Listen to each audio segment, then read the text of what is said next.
So I've talked about her before. And so here is the deal. The headline: HBCU administrator's death by suicide prompts calls for president's resignation. The president had the unfortunate circumstance of being the wrong color. He's white, she's black. And by the way, he's married to a black woman. And you're going to see evidence, very strong evidence, that he was certainly not racist. But you know what they're saying. Okay. And so they want him fired. Let me read a little bit of this. I've already gone through this before. She accused him of bullying. And so there she is. I don't know. Did I even play this? Okay. So, resignation of Lincoln University of Missouri President John Mosley are growing following the death of Antoinette Bonnie Candia-Bailey. Okay. So she died by suicide last January. She received a termination letter on January 3rd, 5 days before she committed suicide. So she got fired, and who fired her? John Mosley. Now, why would he fire her? Well, here are the stated reasons, and then we're gonna read the email that she sent to him, and it's pretty clear that there were some really bad things going on there between the two of them. And I'll be honest with you, most of it looks like it's her fault. Um, so here are the allegations: insubordination and allowing an ineligible student to work, allowing ineligible students to obtain a discounted housing rate. And I've heard from people that these were relatives of hers, but I have not been able to confirm that. And failing to adhere to confidentiality requirements in a grievance matter filed by two of her subordinates. Okay, we're going to see a lot of evidence of that final one. And when we do, it's going to be pretty clear that she was a cancer. And maybe because of her mental health issues, I don't know. But we're also going to look at her dissertation. And we're going to ask ourselves a question. Hey, President Mosley, why in the hell did you think that it was a good idea to hire her in the first place? Okay, well, as let's say here, she experienced, according to her, months of harassment, bullying, and differential treatment from her white colleagues while working under Mosley and his administrative leadership. So let's go ahead now and take a look at this email. One of our most devout Kyle Rittenhouse supporters is Squatchy. He's on Twitter all the time defending Kyle tooth and nail, and he's run into some harsh luck here lately.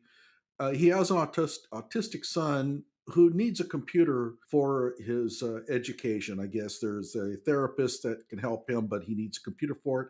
He asked if we could help maybe raise some money for him. So I'd appreciate it if any of you could go in there, go to the PayPal and donate a few bucks. I mean, it won't set you back much. I'd greatly appreciate it. One person here, Paul Klein, donated 100 bucks. So thank you, Paul. We appreciate your generosity. And I know Squatchy does. Okay, so this is Candia-Bailey. Not very old. I think she was like 50 or something like that. She received her doctorate in 2016, and in 2023, 7 years later, was a vice president of a university. And her PhD dissertation on was why it's so hard for Black females to rise up in administration. I am not kidding you. She wrote a dissertation on how difficult it is to progress up the ranks, but she was a vice president within 7 years of getting her doctorate. Here is the start of her letter, her email, and it's long and it is unhinged. All right. It starts out okay. I asked if you wanted me at LU. Uh, Bonnie, he hired you. Why would he not want you there? Now, I want everybody to remember something, and this is so important. She got into all this hot water within 6 months of being hired. She was only on the job for 6 months.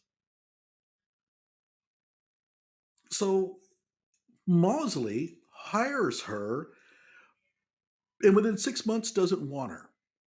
Gee, I think that might be a lot on her. He didn't hire her because he wanted her to fail. Nobody does that.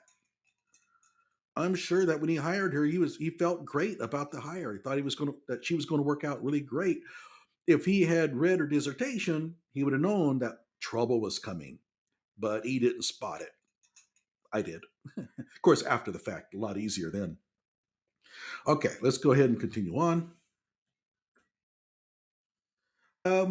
This one here is basically telling him what he's supposed to do with her possessions. It's rather strange because you're not supposed to have personal items in your office, and those items that are not personal belong to the university, and you have no right to tell the president what to do with them. However, whatever. I went through this in a previous video, which I will link in the description. Here, I received a 36 out of 100 on my evaluation. I assume that's pretty bad, right? That meant I didn't have a pulse and was just a body present. Okay. Um, why did you allow me to work if I was that much of a bad employee? Well, he didn't. He fired you. So he took care of that problem. Um, you received a 36 out of 100. That's probably terrible, which means there were serious problems, at which point he probably just didn't want you around anymore. I mean, sorry. There's this misconception out there that your supervisor has to work with you to improve you. No, supervisor doesn't have to do that. Supervisor can just fire you. Okay? Now, universities typically have policies in place where a supervisor is expected to work with a underperforming employee to help them. However, it's not a requirement. And in some cases, it's just better to get rid of the person. And you're going to see why it, it was better to get rid of her. At the end here, she says, while everyone was asleep, I was working. Okay, major misconception. And this is really good advice for anybody going into the workplace. Putting in longer hours is not going to position you better in the company. You cannot make up for bad performance by just working longer. Um, the employee that works 3 hours every day after hours, works on the weekends, is not going to get recognized for that. Well, okay, most of the time. Okay.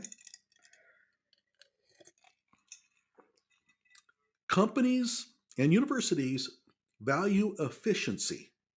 They don't want you to work after 5 o'clock. So it's a misconception to think that if I just work 24/7, that I'll put myself in good position.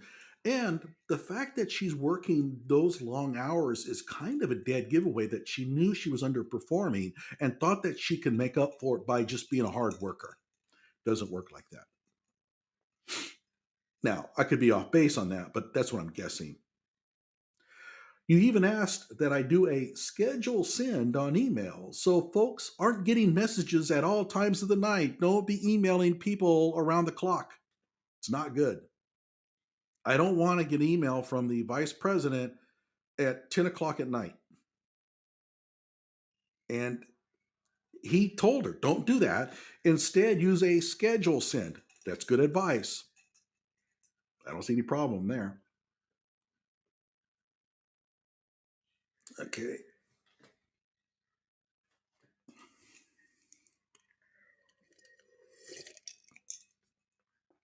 Who got calls at 2 a.m., answered them, and followed up appropriately. I hope you didn't, because who should be calling the vice president of a university at 2 in the morning? Oh boy. And then she says, "You had no intention of retaining me as the VPSA. He did when he hired you, but something went wrong." And we're going to find out, in my opinion, what went wrong here. It went downhill after the FMLA, that's the Family Medical Leave Act, and ADA documents were submitted due to my severe depression and anxiety. Okay. This is also a really bad red flag. She wanted to go on family medical leave because of her anxiety and depression. Okay. Now, you think, well, what's wrong with that? The problem is that she's only been on the job for 6 months. I mean, you've been on the job for 6 months and you already want to go on leave because of anxiety? Um, maybe, and I know that this is crazy, but maybe the job is more than you can handle. She should have been given free mental health counseling to process the trauma inflicted by the white supremacist patriarchy. Well, I know that you meant that sarcastically, but you're going to read here a little bit later, and that comes off as more serious than you think. So you hire this woman to be your vice president of student affairs. You have so much high hopes for her. This is a job of a major undertaking, major responsibility. And within probably 4 months, she's already wanting to go home, hang out in her jammies, and let the others in the office do her work for her because she can't handle the job. How disappointed do you think the president would have been in her? Okay. However, and I want to make this clear, this doesn't make her a bad person. Okay. I don't think she did anything here nefariously. She just couldn't handle the job. So, guess what do? You move on to another one. This is the Peter principle. She rose up to the level of her incompetence. And the Peter principle basically states that people rise to that level and then they stay there. And that's the reason why companies are so incompetent or whatever. However, Mosley wasn't having any of that. And under normal circumstances, he probably would have. But you're going to see later in this email why he had to take action, I think. Okay. Several times I asked for help and your expectations, an improvement action plan. Hey, that's all fine, but you have to come to an understanding of whether you can do the job or not. Now she's claiming that he intentionally harassed and bullied her and got satisfaction from sitting back to determine how he would ensure that she failed as an employee and proud alumna. Why would a boss do that?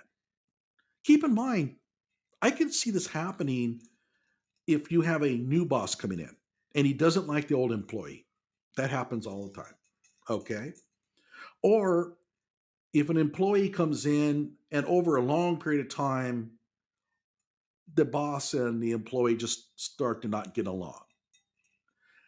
She's only been on the job for probably about 4 months before this happens.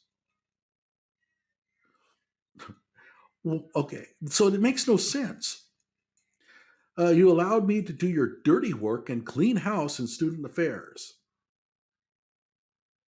Okay, well, so are you saying that the president made you fire a lot of people?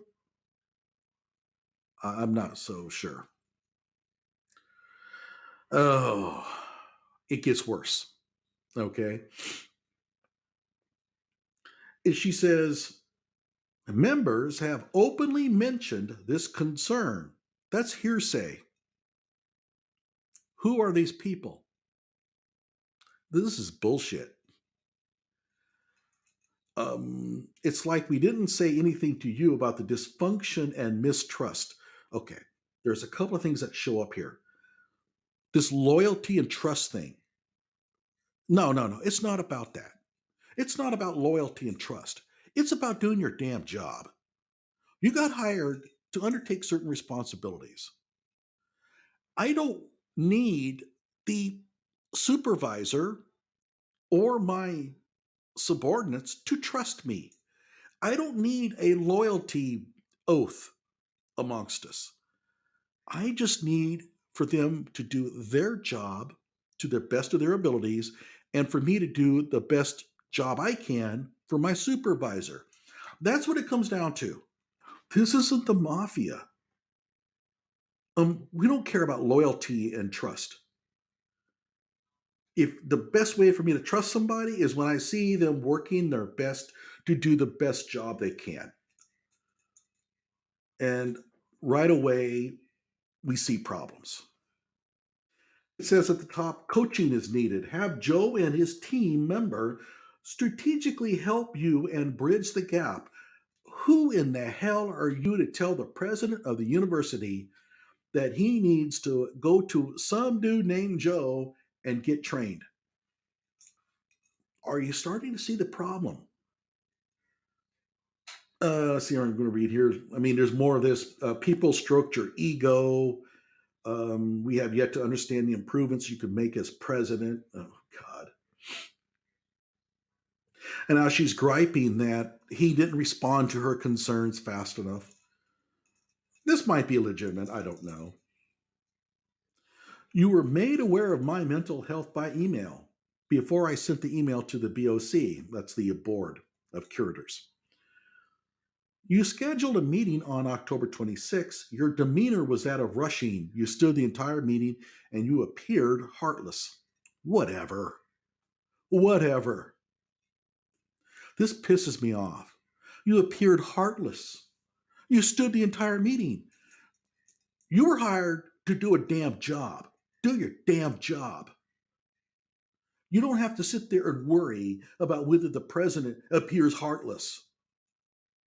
Oh, he stood the entire meeting? Who gives a damn?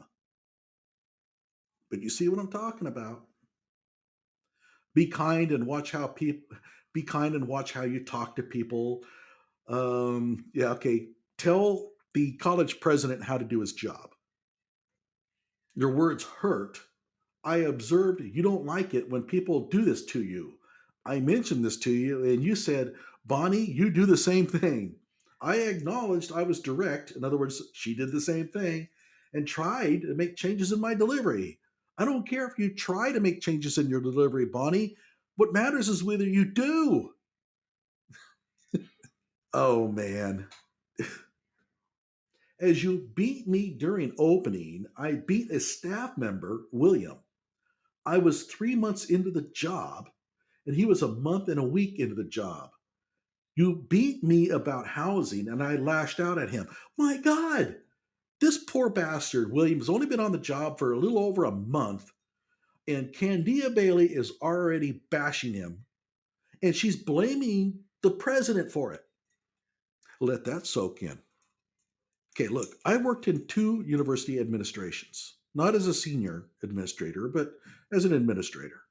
I have never seen anything like this. Never. I mean, there's sniping here and there, but oh, it's going to get a lot worse. Okay. Um, the very people you put so much trust in on PAC have betrayed you behind your back. Do you see the cancer? Uh, please reconsider your. Oh, shoot, sorry. Please reconsider your management style. Fuck you, Bonnie. He is the president. It's not up for you to tell him how to manage the university, especially since you've only been on the job for a few months. Yeah, the president. Keep in mind, former athletic director, and he spent like 14 years as a senior administrator at an HBCU. He's white, but he has HBCU in his blood. And he has this new person that he hired coming in and telling him how to run the university.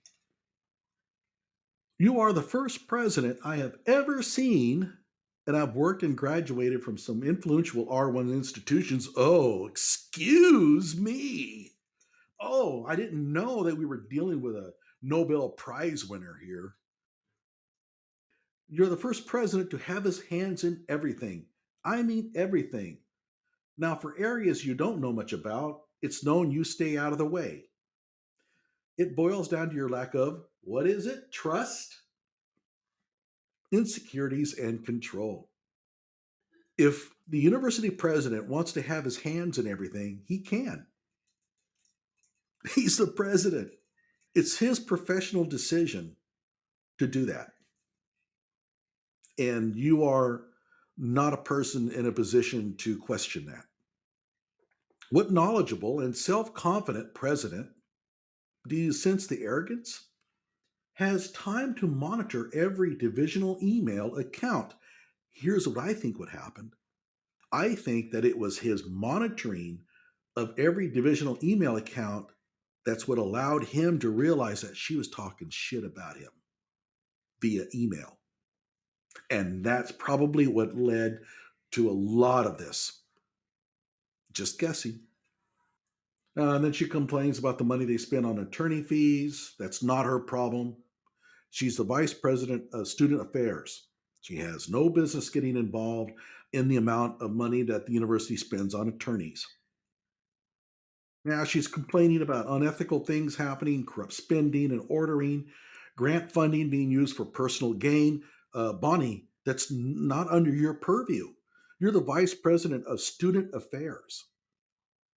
How grant money is being spent by researchers and stuff is none of your damn business. Stay out of it. And so you see how she's getting involved in everybody else's shit. Students were lying around and chilling on sofas in 302. Okay, I have no idea why that's an issue. Maybe that's from the grant funding and that these students were grant funded to do certain jobs and they weren't, they were just doing nothing. But again, it's not your problem. LT allows pets to be in apartments, but students can't have pets. Oh, whatever. Unethical deals being made under the table with vendors. Again, none of her concern. Well, it might be if it's like student housing related, and it's talking about the candy machines inside the dorms. Okay.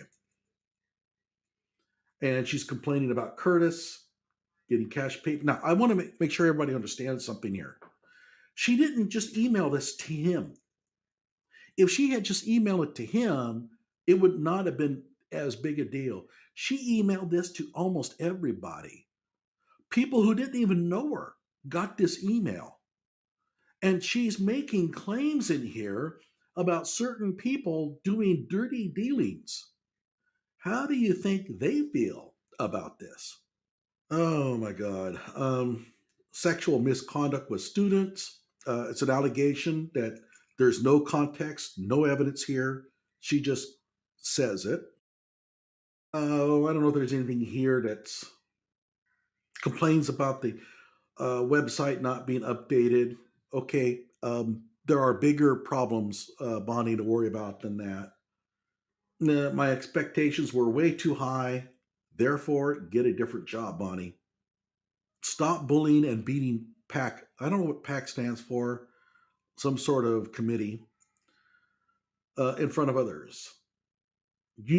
From what I've learned, you've put April and Jeff in uncomfortable positions in front of others. He said, she said mess, according to April. April, I am sorry, but your time at the university might be a little short now because she emailed this to your boss, the university president, and a whole bunch of other people now know that he has received this information.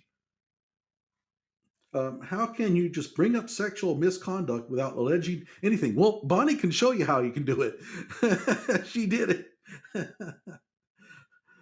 That's right.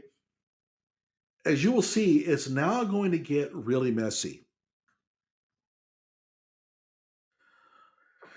Oh, you focused on Misty, Jeff, and I in meetings. since Kevin was hurt by your treatment. How do you think Kevin feels about this? And got emotional. You don't mess with him. You are a bully. Oh, and April says he doesn't mess with me because I'm HR. Well, April, he's probably going to mess with you now because Candia-Bailey decided to divulge your comment to him and everybody else. You won't mess with Dr. Lawrence because he shields your incompetence related to anything in academic affairs. He also won't challenge you, which you despise when you're challenged. So Dr. Lawrence is in a little bit of trouble now. This is a, this is an extraordinary amount of office politics. I've never seen anything like this. Never.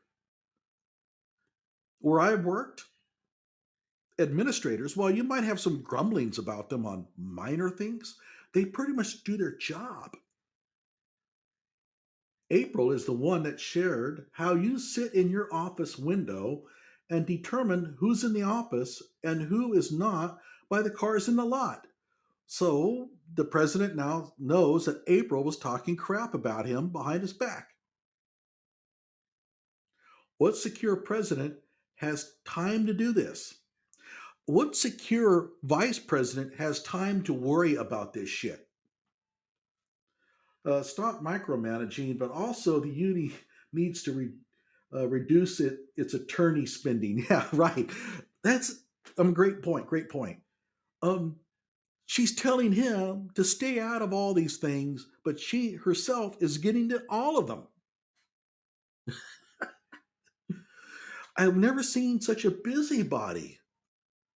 She cares. She inserts herself in every turmoil, every conflict. She has to get involved. Continue to sorry, continue to trust her loyalty to you.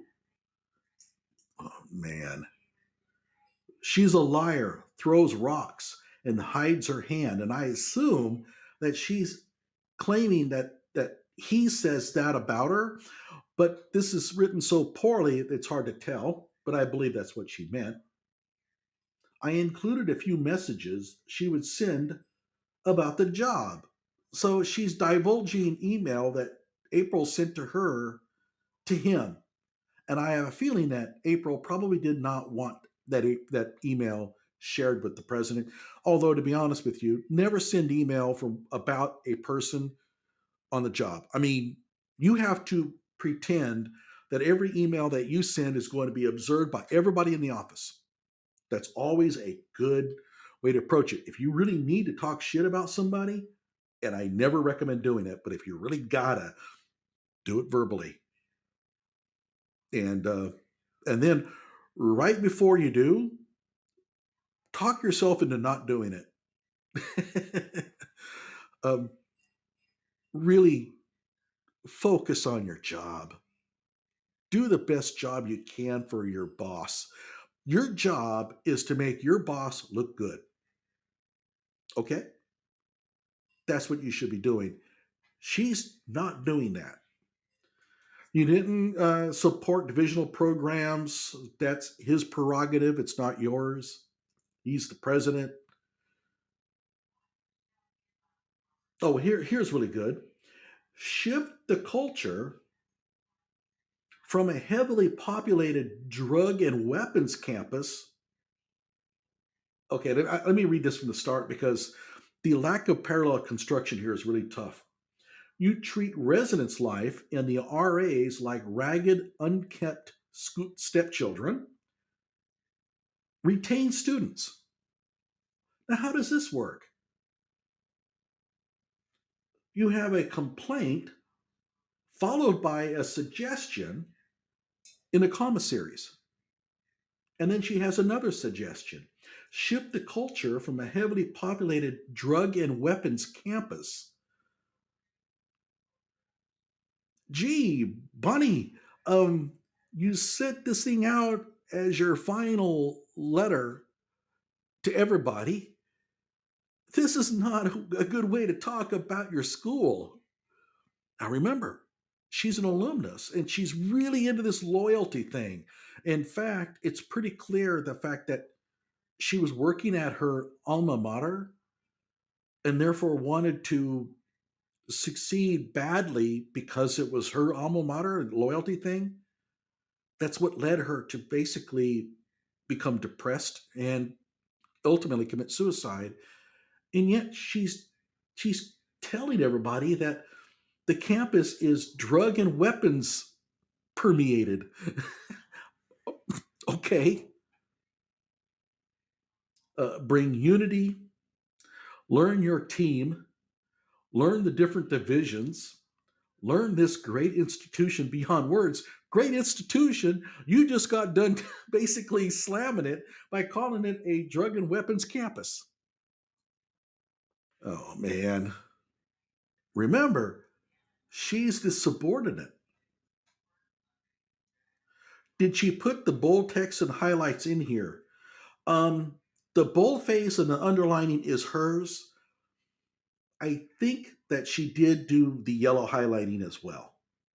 And by the way, boldfacing and underlining, that's bad style.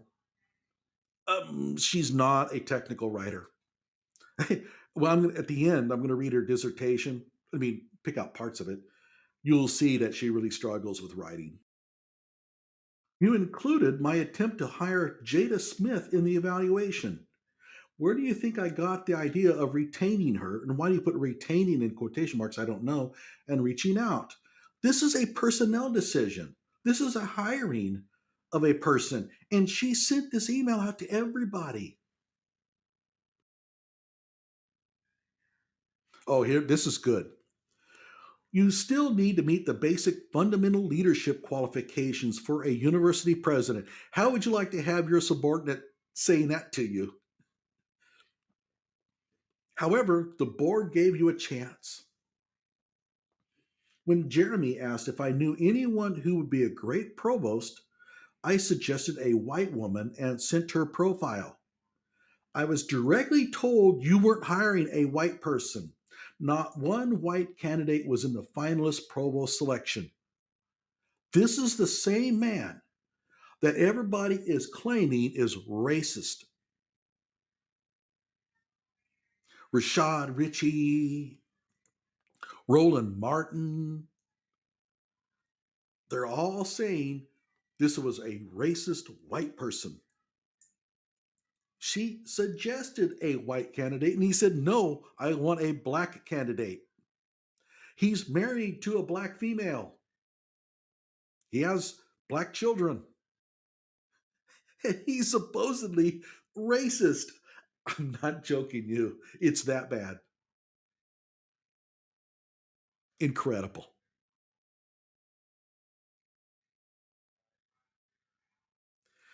Now, you also have not made the best hiring decisions over the year from my hiring, apparently. And I think that Mosley is agreeing with that to the former provost, former director of student engagement. Okay, she's complaining about his hirings. Bonnie, this is not your issue. Come on. Okay, and then she basically is accusing him of falsifying data for accreditation. I don't want to go into that because these are accusations, and quite frankly, I don't know if they're true or not.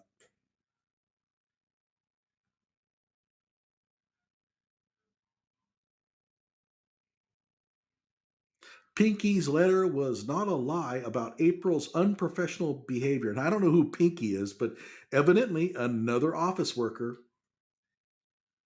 It's sad how she depends on her direct reports and is needy with certain employees for friendship and an outlet.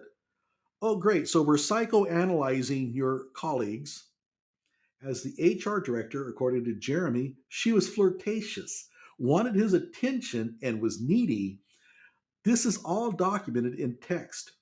He got so frustrated once and stated he was going to tell her he was bisexual so she could leave him alone.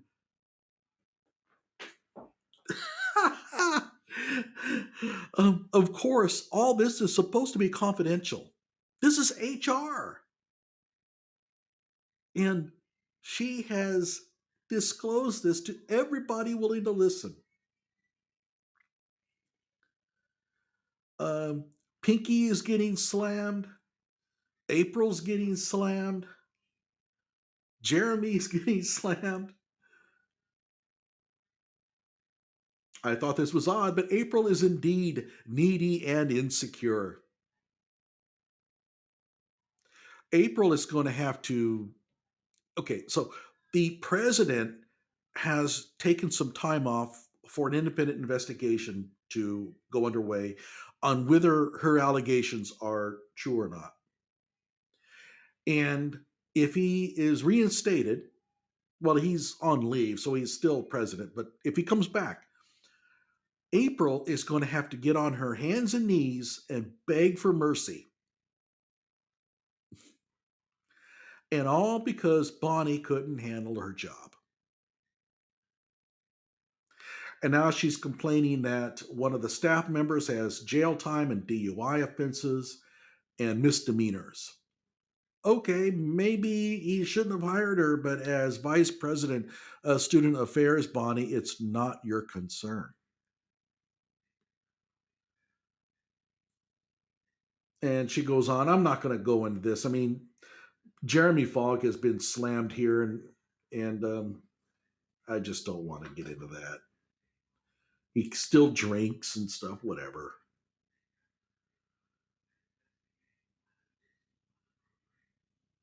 Smelled of strong alcohol and was drunk during homecoming. Here she exposes his prior convictions. This is a letter to him as she was going to commit suicide, and she's focusing on this. It seems like he has a little trouble with alcohol.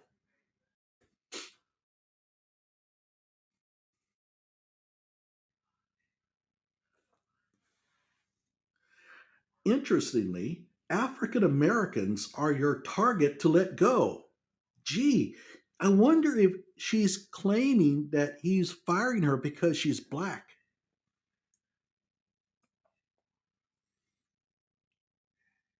I know of Jeff's errors, which caused the university to question finances and his need to be more knowledgeable. The BOC has even called him out. As a white man, he's safe. Okay, so here comes the race card. He hired her. He also had another hire where he demanded that the person be African American. And now she's claiming that he's letting go people because they're black.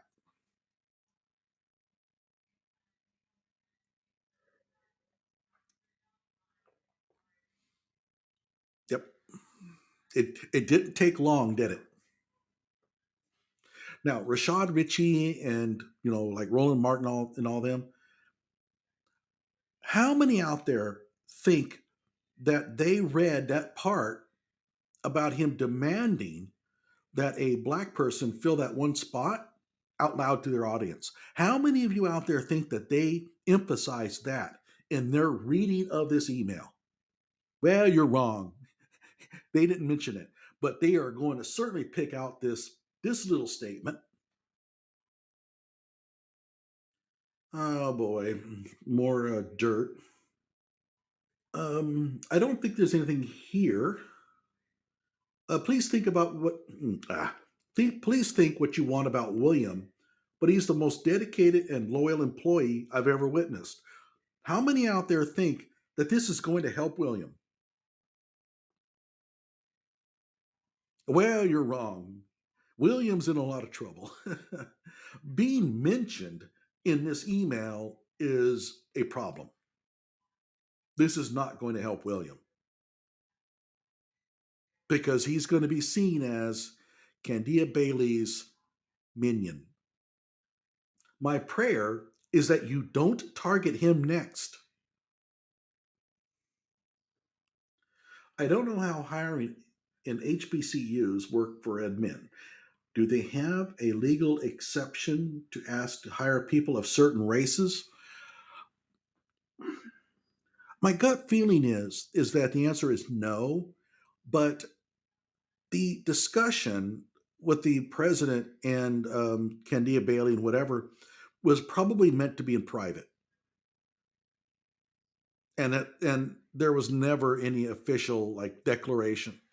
I mean, is it fair? No. And could it get the president in trouble? Sure. Keep in mind, this is just her claim.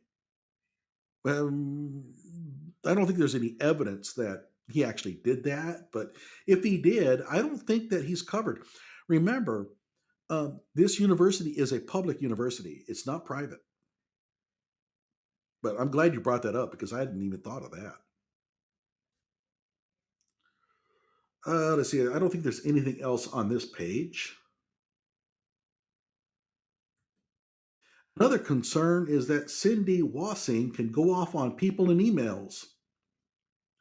You defend her behavior as the white woman and say she was angry and it's acceptable.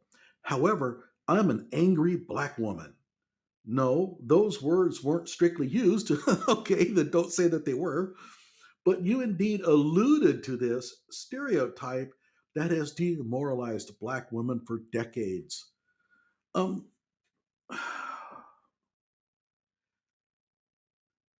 he had a white woman go off and he said, she's angry. And somehow that's not a stereotype. But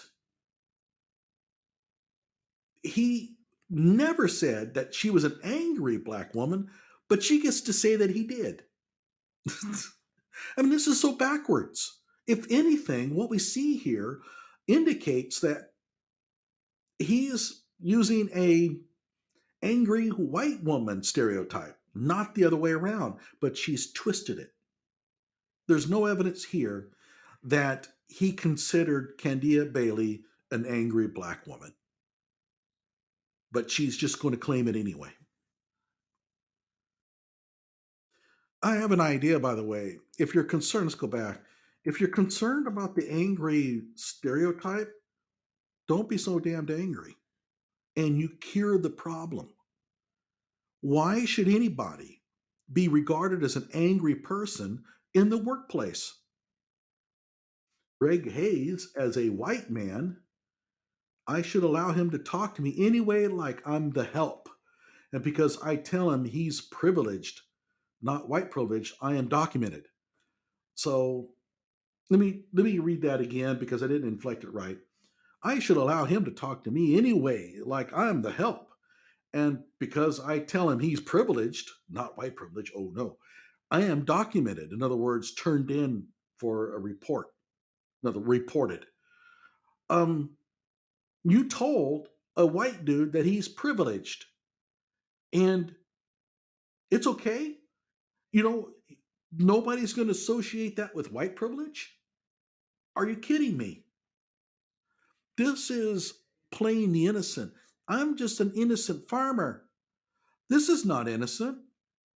You told a white dude that he was privileged. Of course, everybody is going to think you're saying that he's white privileged. And yet you're doing the innocent, oh, I didn't mean that. Good God. I warned him 3 times, and it's documented, to stop talking to me anyway. You've only been on the job for a few months, and you're already documenting with HR for people not to talk to you. You seem to have a problem with getting along with people. You called me into a meeting. Oh, wait. It bothered me that you didn't ask my side of the story. You called me into a meeting to provide a write up and based your decision on 3 university employees in July. So, this is the 3rd time that she's had troubles. April, remember from HR, later printed off her recommendation and came to my office to share. The meeting should have been conducted differently to include only PAC. You still didn't follow up. Oh my God. I mean, Privilege and whiteness are racial dog whistles in my book these days. Yeah, it's getting like that, isn't it? These last few paragraphs just seem like white knighting to me for a few of her friends. Yeah, actually, that's a good point. I didn't think of it that way, but they very well may be doing that. I, there's something going on here with Ms. Deer, who is a graduate student or something. I don't want to get into that. Enough people have been slandered here already. You instructed me to seek guidance from HR on personnel issues in October. So she was hired in June, July, August, September, 4 months. 4 months in, and he's already telling her to get guidance from HR. Okay. And more insulting of him. And then she says, Shonda is genuinely dedicated and a hard worker for the division. Shonda, your job is in jeopardy now. Sorry. I like her as a person and professional. Oh, this is not going to do Shonda any good at all. Shonda was concerned about her job being in jeopardy. Well, Shonda, I got news for you. And by the way, if I'm Shonda, I'm thinking, I might have been concerned about my job being in jeopardy, but I sure as in the hell didn't want the president to know that. Well, he does now, and everybody else that she sent the email to. This is going to be so embarrassing. I would never recommend her termination. Okay, it's going to get really nasty now. She seemed highly concerned about Marnita and Victoria reporting incidents on her because Jill had already raised concerns with HR. Is there anybody that's not catfighting in this office? She thought this put her position in jeopardy. Oh, here we go.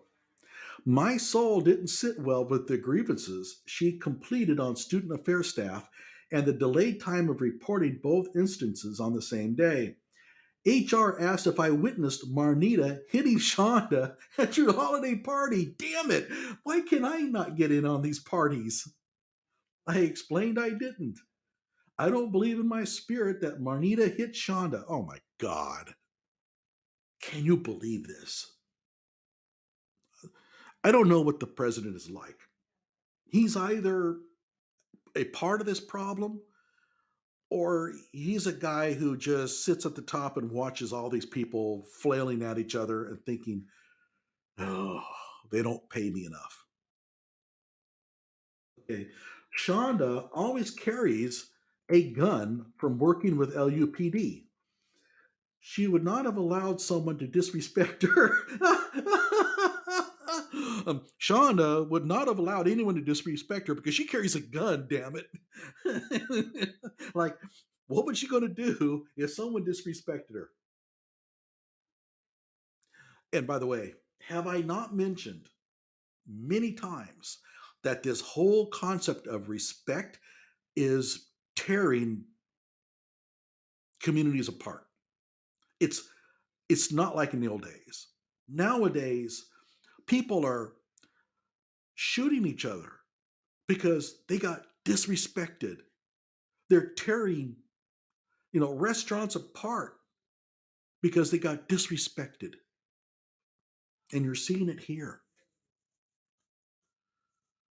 I mean, somebody disrespected you, fuck them. Who cares? You know, turn your back on them and go talk to somebody else. I was concerned that Marnita's termination letter was drafted by April. Bonnie, it's not your problem. Okay, I'm not going to worry anymore about Shonda and Marnita getting involved here. But evidently, something terrible happened between them at a party and a holiday party, by the way. It's beginning to look a lot like Christmas. They're flailing at each other.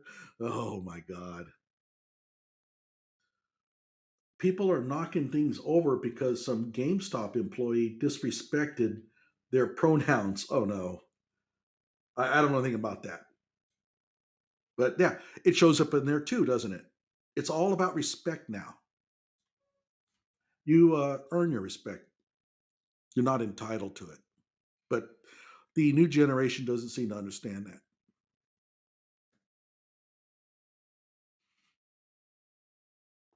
Recordings can't be used, so she recorded people. Um, Whatever. Get to know your alumni and alumna. Again, she's back to telling him how to run his affairs.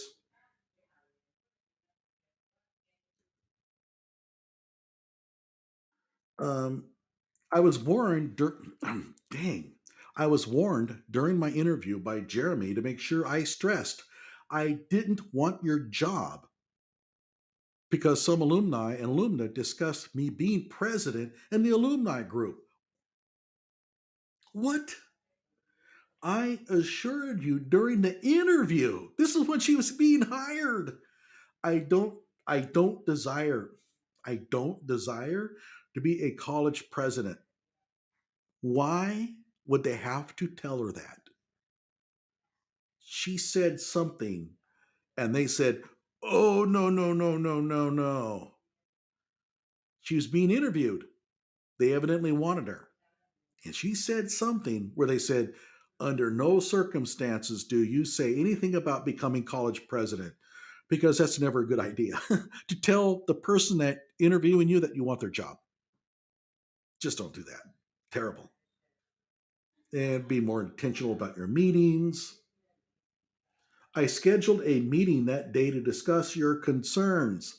I asked questions and you put it back on me and asked what I thought. What leader does this? That's actually a very common technique. You got a concern. Well, what do you think about it? There's nothing wrong with that. Oh boy. More telling them how to behave and how to run the college. Lastly, mental health is real. He knows it now. I was saddened to learn you shared and joked about my condition. I don't know if he like joked about it so much as he probably just didn't take it very seriously. She doesn't tell us what he actually said, but he probably said, "Yeah, Bonnie is nuts." And he wouldn't have been wrong.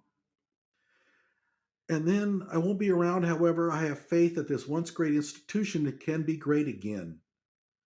A, a place that my family and I once loved. And then she goes on to talk about how her mom went to LU and she was there as a kid and all that.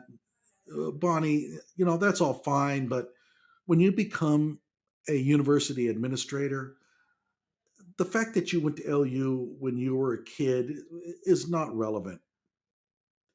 They don't owe you anything, and you're not going to get it. I am an only child, and my mom worries and had so many sleepless nights because of my stress from this job. And this is the sad part of it is that she's an only child. She admits that her mom is worried and has had sleepless nights about her, and so she kills herself. Um, People talk all the time about suicide being selfish, and most of the time, I don't go along with that. People who have commit suicide are in a lot of real pain. But in this case here, I think there's an exception. This was extraordinarily selfish. You weren't thinking about your mother when you did this. You, even though you wrote in your goodbye letter about how much you meant to her, and by, which implying yet that your death would devastate her, but you did it anyway. And at this point, I start to not feel so sorry for her. What do you guys think? Should we feel sorry for her at this point? I don't know. I mean, returning to LU turned out to leave me severely bruised and broken. Quit. Go get a different job. But don't rob your mother of her only child over a job. It's sad, but kind of infuriating at the same time. Mom made sure a brick was purchased in my name after I graduated. Okay, so what does that mean now, Bonnie? What does it mean now? She was so proud of you, and then you just left her. I don't know, man. I've had dark days, but I've never been this dark in my 25 years in the field. Bonnie, you think your job was bad? You haven't worked a real job. You don't know hardship. Of course, I'm talking to her as if she's still living, but I'll do so anyway. You don't know hardship. You don't know how bad some people have it out there. You probably made 150,000 a year. You could afford a home. You could afford a car. You didn't have to worry about how to make rent. There's a lack of perception here. And I have a feeling that there's just too many people out there who just don't understand how bad things could really be. I've always said that that book Gulag, I think it's Ann Wilson or something. I forget her name. She wrote a book called Gulag that should be required reading of every high school student because once they graduate, they will really understand how rough people have it and have had it. What the Soviets did to prisoners um, boggles the mind. And it'll also break some of this, oh, Soviet Union is great thing going on with kids today. They don't realize just how bad things were for the people in the Soviet Union. No, Gulag Archipelago, that's an old, like 1920 or something like that. This is a newer one. It's called Gulag. But yeah, I know of the book. That's not Dostoevsky, it's Dostoevsky, I think, wrote Gulag Archipelago. But no, this is a newer book. Oh, that's a good one too. I think that the new one is more mm, graphic. Student affairs was my love, and my loved killed me. Really. This is called an obsession. She was obsessed with the job. And she was obsessed not only with carrying out the job responsibilities, she was obsessed with all of the office politics. She was obsessed with knowing what Gertrude thought about Janice. And she was obsessed about knowing how the president handled some deal that didn't even involve her. Maybe hiring former, alumna is not such a great thing. I don't know. But clearly the fact that she used to go to school here affected her in a very negative way. If your soul is empty, troubled, in despair, and you see red flags, leave. Don't try to stick around. Well, why didn't you take your own advice? And by the way, she was fired. So she was going anyway. Why not just say, okay, I got fired. As an administrator, my job is to get hired to be fired. That happens all the time. Um, I got to go out and get another job and leave LU in the rearview mirror. My soul can now rest. I've filled my earthly dash. A seat has been prepared for me. And then she goes on to warn the president that this will all come back to bite him. Your God is going to have a strangle on you, boy. He's going to get even for what you did to me. That's how she ends it. I saved the dissertation for last because a lot of you will probably not want to hang around to watch it. That's okay. It's a little drier, but when you read it, you have to ask yourself, President Mosley, could you not see this coming?